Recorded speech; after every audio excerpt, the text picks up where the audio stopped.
Hey guys, what's up? Sectatron here from One Hive Gazette, here with the next video, and today we're looking at a Town Hall 11 attack strategy video, and this is something that I think has been out there for a while, but I wanted to go through it, show some attacks, talk about why it's getting popular now, how it works, maybe a few ways you could defend it even, and go into detail there. Real quick though, just for my viewers, if you're wondering where I've been, it's been a few days.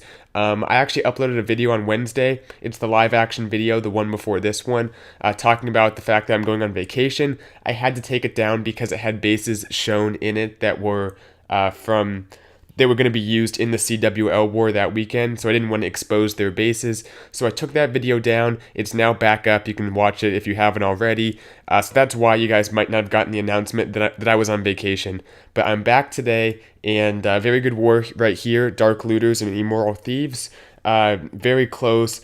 I'm not going to do a recap. I'm probably just going to do a series of attack strategy videos because that's kind of what the attacks shaped up to be. I saw a lot of different things at Town Hall 11, Town Hall 10, and Town Hall 9. So I should have one, attack strategy type video for each Town Hall level throughout the week that you guys should see at one point or another. So anyway, we're starting today with some Town Hall 11 attacks. This is the Witch Bowler combination, which has worked very well at Town Hall 11. You can see basically what the idea is. You start off with you can use a golem sometimes if there's a number of point defense units in the area. Then you just go from one side to the other. You're attacking an entire side of the base. So you drop down a few witches, a few bowlers on each of the corners to create the funnel. You start on the outside and work your way in with your deployment. Some people, like Moo here, use 2 healers, one on each of the corners to help the bowlers and the witches stay up long enough to create the funnel. Now, you don't need all your troops to go in the middle. That's not even what you're trying to do, because the funneling bowlers and witches tend to go to the outside, which is fine. They can still get some value for you, especially with those healers on them, but the main force should go to the middle. The funnel is created by those troops, and you can see he just storms his way through the base. I think he has 2 jump spells, which is typically what you do because the Infernos are so spread out. If you don't have 2 jumps, it's going to be hard to move through the base.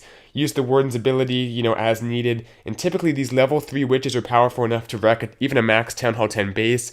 And yes, I know this is not a Town Hall 11 v Town Hall 11 strategy.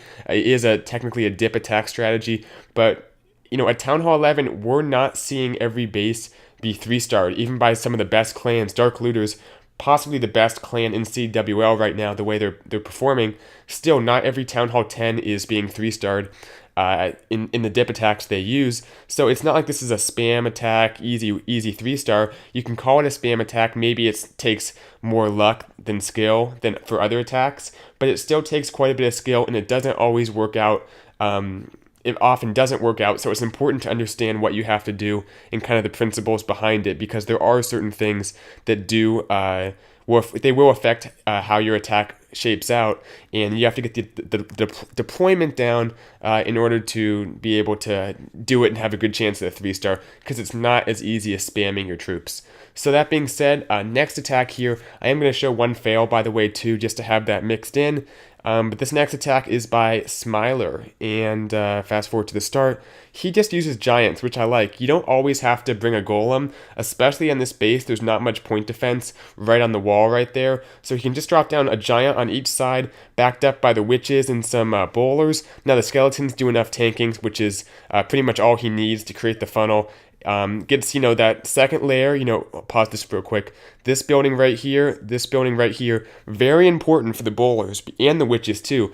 Both behave similarly because they both can target buildings over the walls. So it's important to take those out and kind of work your way in, so that all there is for the bowlers and the witches to target is kind of the middle of the base, has that first jump to let everything in, then the next jump to kind of make his way into the middle of the base. Doesn't have a jump that actually connects the Inferno Tower, but I think he, figures his queen will step up and eventually his troops will make their way through the wall, so he doesn't have to worry as much about that. Everything moving through, a few bowlers up top on the outside along with a witch, and a few witches on the bottom, which, like I said, is completely fine. Can work out to your benefit even, because it doesn't leave a shell of the base. It takes the base out evenly, just one straight wave across it, rather than going through the base and having defenses flanking all sides of your kill squad. So works out great. You can see typically what happens is right here, the queen, the king, the warden, and some of the other troops tend to kind of clump up on one side or another of the base, which is fine. And typically it actually works better because everything's in that warden's protected health buff area, that little halo around him. So it's even better that way. Still has the king's ability, actually. A few balloons always help, just to target specific buildings. And sometimes you'll look at the base and think there's no spots for balloons. But if you bring one or two, I almost guarantee there's going to be a place where a balloon could be used, because the air defenses go down in weird ways. And a lot of times the defense will become exposed that you didn't think would be when you were planning out your attack. So that nice balloon right there took out the archer tower and then has a ton of troops left up either way. Gets that builder's hut, which you want to have archers for, but oh well, we'll let him off the hook this time. He does have time to get the 3-star, and he had like a 2-minute attack, so had a whole minute left, but just in general, you want to have those archers or something.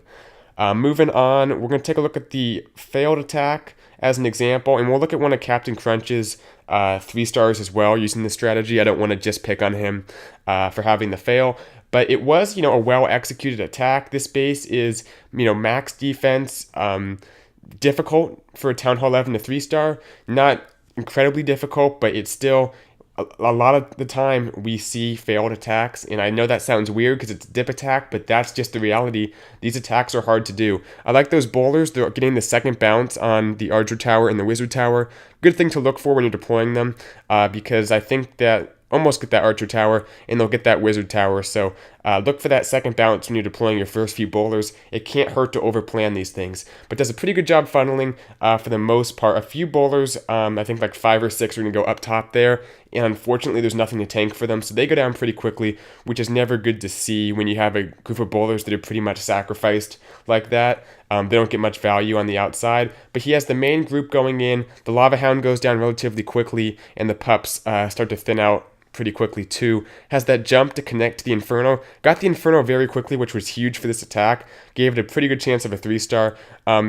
This one, I think, would have gone for a 3-star, and those few balloons up there were perfect. Like I said, gets that Wizard Tower. I think it'll get that Bomb Tower, so great value. But it was the Tesla farm that's actually going to cause him to not get the 3-star here. And I think for Town Hall 10, that's something to consider. If you think your base is going to be dipped on, which pretty much every Town Hall 10 should have that in mind, especially like the mid-level Town Hall 10s, possibly some max Town Hall 10s. The lower level Town Hall 10s, there's not much you can do either way if a Town Hall 11 is able to attack you. But for certain Town Hall 10s, putting that Tesla farm there can be very effective if the attack goes from the opposite side of the base. Maybe not as much for air attacks, maybe not, I'm not sure for that, but definitely for this strategy, because things start to thin out, and a group of like 3 Teslas amongst all these high HP buildings can be really vicious to witches, to bowlers, even to heroes. So I think that this strategy is so much based on getting 3/4 of the base taken out quickly, then hoping you have enough troops left over for that last 25%.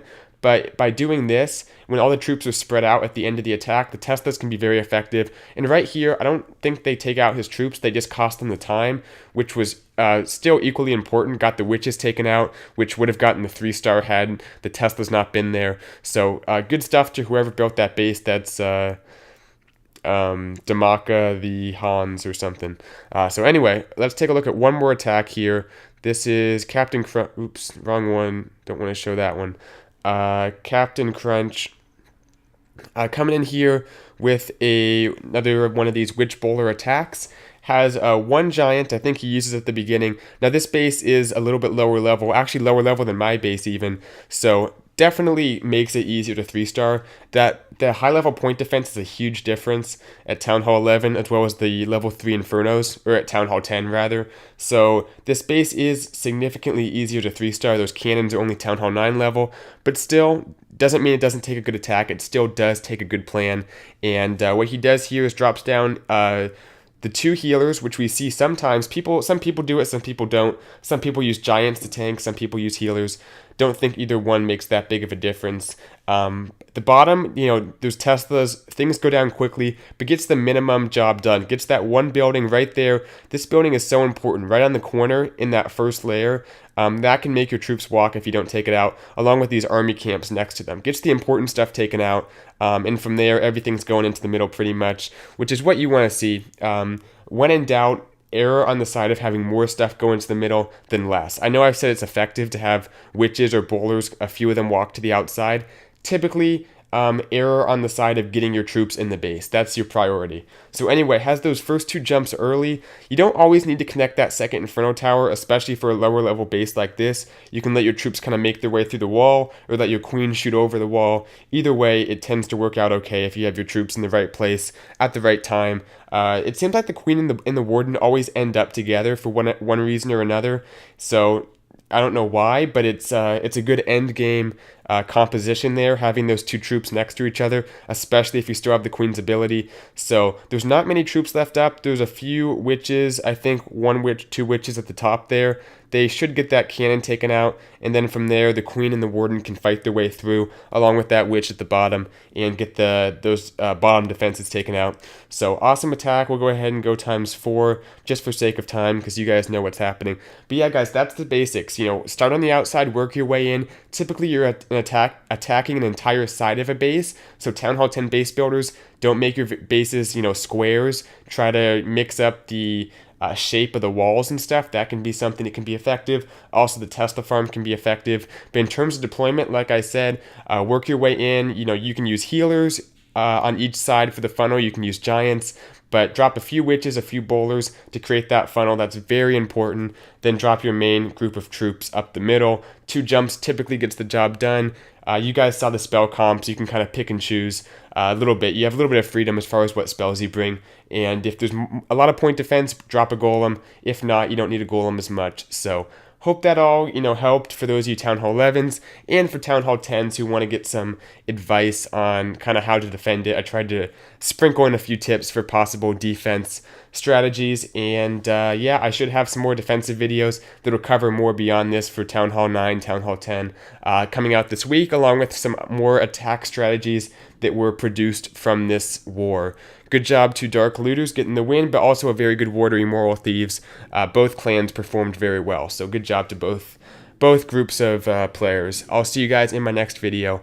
Bisectatron out.